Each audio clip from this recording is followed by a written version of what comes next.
क्या मृत्यु के बाद भी जीवन होता है? और संन्यास के लिए सही उम्र क्या है? संन्यास या ब्रह्मचर्य शब्द का अर्थ है दिव्यता के पथ पर होना। तो सही उम्र क्या है? मुझे लगता है आपको जीवन में सबसे पहले यही करना चाहिए। शादी करने की सही उम्र क्या है? ये सामाजिक स्थितियों से तय होता है। और सबसे बढ़कर ये विचार आपको इसलिए आते हैं क्योंकि जब आप 10, 11, 12 या शायद 13 के भी रहे होंगे तब आप ठीक थे।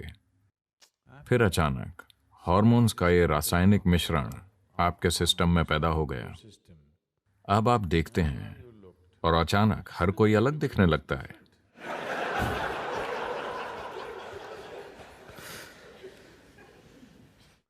एक बार ऐसा हुआ,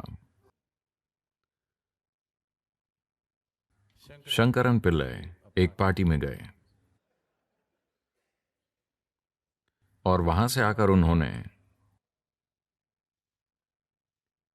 अपनी पत्नी से कहा, तुम्हें पता है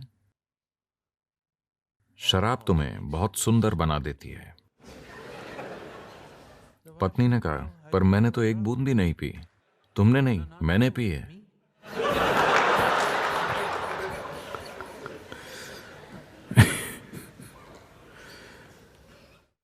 तो कुछ हार्मोन आपके सिस्टम में घुस गए और अचानक सब कुछ अलग दिखने लगा। जब ये हार्मोन आपके सिस्टम को छोड़ देता है तब आप अपनी अतीत को देखकर सोचते हैं, क्या मैंने ये सारी चीजें की? उनके आने से पहले भी ये इसी तरह दिखता था, उनके जाने के बाद भी सब इसी तरह दिखता है। उस बीच के अंतराल में जब आपके भीतर चोट होती है तो अचानक सब कुछ अलग दिखने लगता है। बहुत कम मनुष्य इस चुभन को दरकिनार कर पाते हैं और जीवन को वैसा ही देखते हैं जैसा वो है। और तब वो इस चुभन का उसी हद तक भोग करते हैं जहां तक जरूरी है। बाकी सबको यही चलाती है, वो अपने जीवन को इसी के इर्द गिर्द आकार देते हैं। तो संन्यास का अर्थ बस यही है कि आप अपने जीवन को आपके सिस्टम पर होने वाले रसायनों के अस्थायी प्रभाव के आसपास नहीं कर रहे। ये थोड़ा सा नशा है। अचानक सब कुछ अलग दिखने लगता है। तो मुझे इन चीजों से परे कब जाना चाहिए? Sannyas is not a process of suppression or denial. संन्यास दमन या नकारने की प्रक्रिया नहीं है, ये पार जाने की प्रक्रिया है। तो आपको पार कब जाना चाहिए? जितना जल्दी हो सके। हाँ, आपको दमन कब करना चाहिए? कभी नहीं, क्योंकि दमन कोई समाधान नहीं है। परे जाना समाधान है।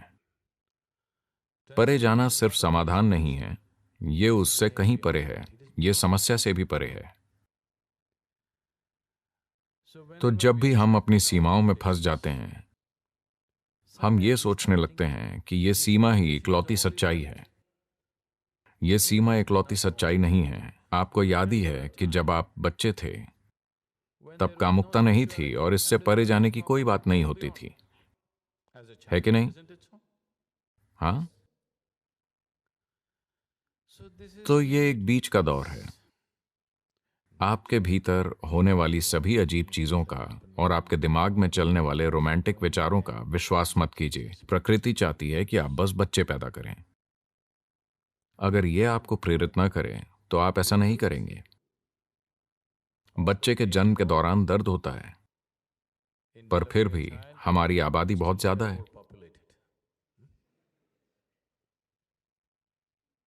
अगर भीतर से पर्याप्त प्रेरणा नहीं होती तो ऐसा नहीं होता। आपको भीतर से चुभोया गया है, भीतर से धोखा दिया गया है। Once your hormones hijacked your intelligence, after that, wherever you look, you see only that. जब आपके हार्मोन्स आपकी बुद्धि पर कब्जा कर लेते हैं, तब आप जो भी देखेंगे आपको केवल वही दिखाई देगा। उससे परे जाने के लिए एक तरह की जागरूकता और क्षमता जरूरी है। बात नकारने की नहीं है, बात उससे परे देखने की है। जब आप उससे परे देख लेते हैं तो आप उसकी सीमाओं को समझ जाते हैं। जो सीमित है उसे सीमित तरीके से ही संभालना चाहिए। आपको उसके लिए अपना पूरा जीवन लगाने की जरूरत नहीं है ना?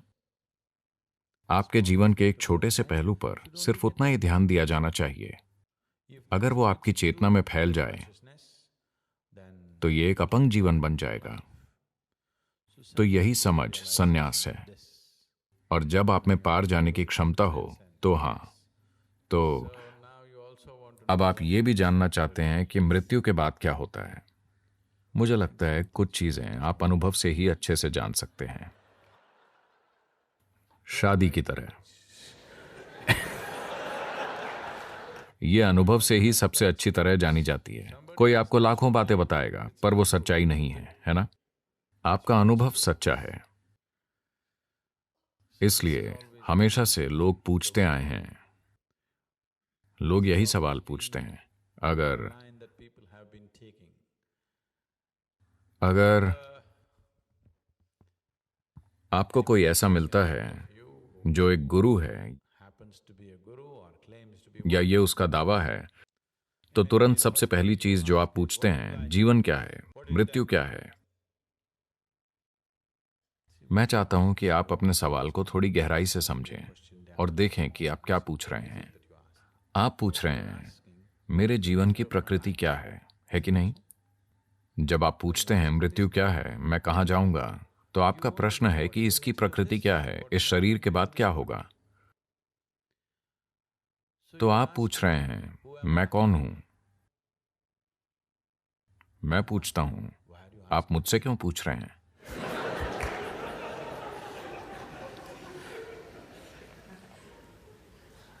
देखिए, अगर आप सड़क पर जाएं और किसी से पूछें आप कौन हैं, तो ठीक है। अगर आप सड़क पर जाकर किसी से पूछते हैं मैं कौन हूं, तो आप तुरंत गिरफ्तार हो जाएंगे।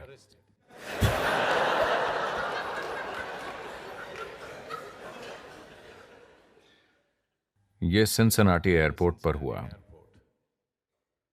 लोग चेक इन काउंटर पर चेक इन करने के लिए कतार में खड़े थे। एक आदमी आया और पूरी लाइन पार करते हुए सीधा काउंटर के पीछे खड़ी महिला के पास जा पहुंचा और उसने कहा, सर कृपया जाकर लाइन में खड़े हो जाइए, सभी लाइन में हैं। उसने कहा, नहीं नहीं, मैं जल्दी में हूं, कृपया मुझे चेक इन कर लीजिए। महिला बोली, सभी जल्दी में, कृपया लाइन में खड़े हो जाइए। फिर उसने अपनी आवाज ऊंची की और कहा, क्या आप जानती हैं मैं कौन हूं? महिला ने तुरंत माइक्रोफोन उठाया और कहा, यहां एक आदमी है जो नहीं जानता कि वो कौन है, क्या कोई इनकी मदद कर सकता है? क्या कोई इनकी मदद कर सकता है?